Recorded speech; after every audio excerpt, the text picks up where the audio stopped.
Friends, Josh and I were standing in our kitchen last night feeling cold.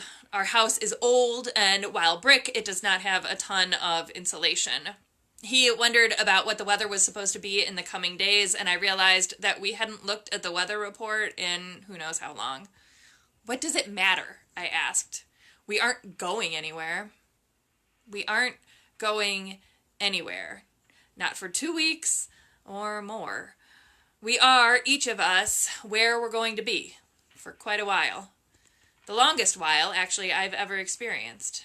Because none of our kids has immune issues, we were out and about after each one of them was born, going for walks and running errands in an attempt to stave off feelings of isolation and postpartum depression. I am too young to have experienced the household quarantines of the 1940s and 1950s against scarlet fever or polio. But other aspects of these strange days feel familiar.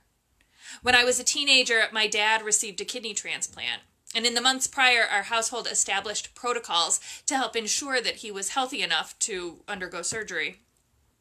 Several times it was put off because he kept getting staph infections. The anxiety in our home ramped up with each diagnosis. Where were the germs coming from? If we could have just located a source, we could find a workaround or block it. If we could find the vector of infection, we could contain it. But for all our hand washing, attention to detail, and paranoia, he kept getting sick. The staff and I, in designing our Lenten sermon series, decided to use the lectionary text assigned for each week. The Revised Common Lectionary is basically a way of organizing the Bible so that if you read each of the assigned texts each week, you'd read most of the Bible over the span of 3 years. It's not an ideal system. You can imagine whose voices get left out the most frequently. But it grounds the experiences of millions of Christians in shared stories proclaimed in worship. It also often makes worship planning easier. Of course, all bets are off with worship planning in these days. Indeed, we practiced our Zoom call to Facebook Live 27,000 times, and not even that long ago. And yet, 10 minutes before the service, we needed a new plan. All bets are off with the worship planning these days. First, we tearfully moved the Passion music originally scheduled for Palm Sunday. And since that first call, we have been constantly adapting. But I never thought to change the sermon texts. In fact, they seem to speak even more clearly into this current moment than when we first began. So, again, our story begins like this. And thanks to Jack for quick thinking and getting on. Jesus is with his disciples, and they encounter a man who was born blind. The disciples, because they apparently have no manners whatsoever, ignore the man and ask Jesus, who sinned that he should be born blind, the man himself or his parents? I imagine Jesus just smacking his forehead and looking at the man with both shame and a plea for forgiveness in his eyes. A plea not received, of course, because the man is blind. I am so sorry about my idiot friends. I imagine this from Jesus, but of course I have been the idiot friend. I have longed to know why bad things happen. I have sought reasons on an endless loop. I try not to point fingers, but it can be hard for all of us to avoid casting blame. We talk about theodicy a lot here at Union Church. I think about it all the time. The problem of human suffering in a world made good by God and ruled over by a just God.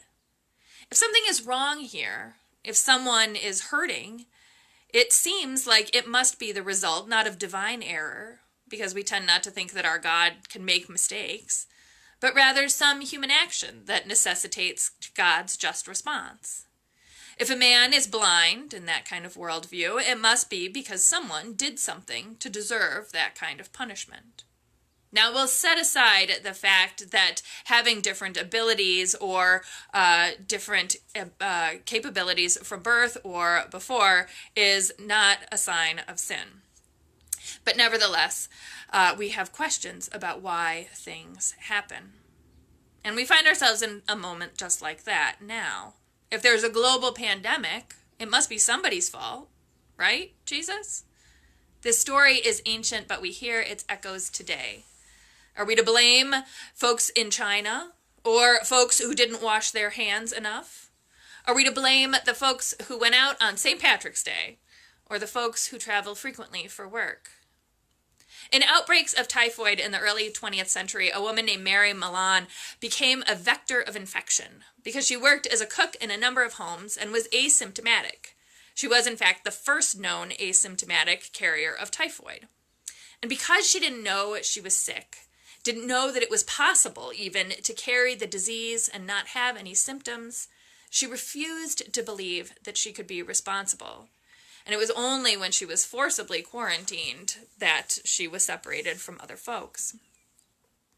Jesus said to the people, "If you were blind, you would not have sin. But now that you say, 'We see,' your sin remains." Mary was, in many ways, blind to the ways in which she could harm others. And she can't really be blamed for that. The study of infectious disease was new. Now, jumping back to the first part of the story, as the disciples are rudely asking about sin in front of this poor man sitting there, just perhaps waiting to be acknowledged, Jesus takes their questions. Who sinned, the parents or the man? And he says, neither. Neither. Sorry, it's waving. I'm trying not to look at the comments, but indeed I am holding my phone.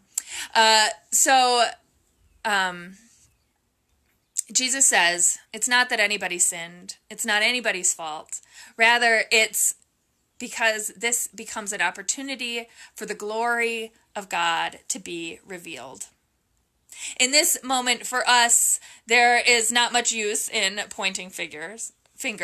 Now that we're at the point of community spread, this disease is in the very air that we breathe. It is on the surfaces that we touch. It is where we go. And so we are staying home. We are staying home. And yet, even though we're staying home, because this is no one's fault, but because it is everywhere, we can still see the glory of God revealed. In the kindnesses people are offering to others, in the artists who are sharing their work and their talents and their gifts. We can see it in the free museum tours. We can see it in the ways that neighbors are checking up on each other, with the ways that you are volunteering to help one another, and the ways that you are giving to support this community and others. One of my friends shared a tweet earlier in the week about how, we've all been reading dystopian fiction for years and hearing about things fall apart. But in reality, when the dystopian moment came upon us, instead we're seeing human kindness and generosity. Not from all corners, of course. And Jesus has words for those. If you were blind, you would not have sin. We can't hold people particularly accountable for not knowing what was at stake, for not knowing if they were sick and unwittingly passing infection on to others. There's no sin in living in this moment. There's no sin necessarily in being part of a complex global society in which we have connections to people that we cannot even imagine. But there is sin in, as Jesus says, saying we see and doing nothing. If we say that we see and do nothing, that is a problem. Jesus calls us to account then. We discovered in the rising paranoia of my parents' house back in the day that my dad's recurring staph infections came from himself. He was an asymptomatic carrier of staph, and so he had a catheter, and he kept sort of to do at-home dialysis, and he kept reinfecting himself. So it wasn't anybody's fault per se. It was just it was his own self.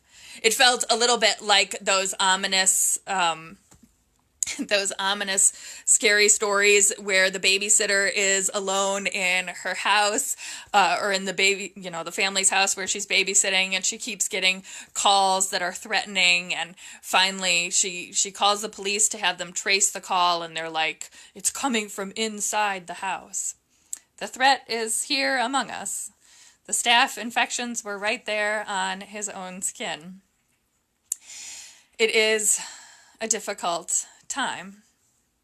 And so, though he had no sin in not knowing that he was infecting himself, but in figuring it out, it relieved a bit of the burden for us.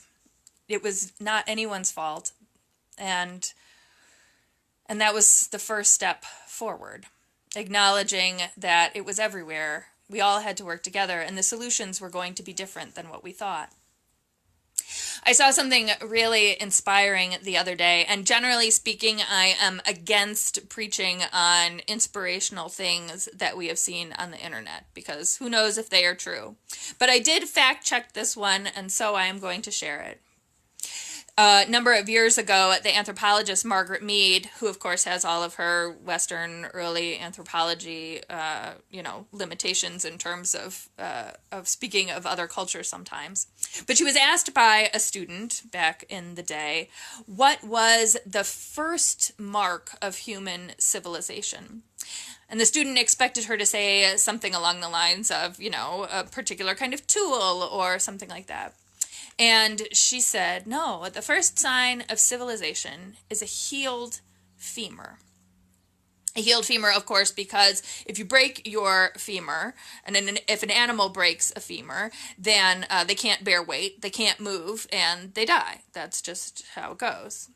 But if you die after your femur heals, after a broken leg or bone has had time to heal again, it's because someone helped you. It's because others were caring for you. In these days, in which we might long to cast blame or call or grow division between us, or to point fingers, or even to look for answers that are too simple, we need to set that aside. In these days, instead, let us open our eyes to the glory of God that is being revealed among us, even now. Amen.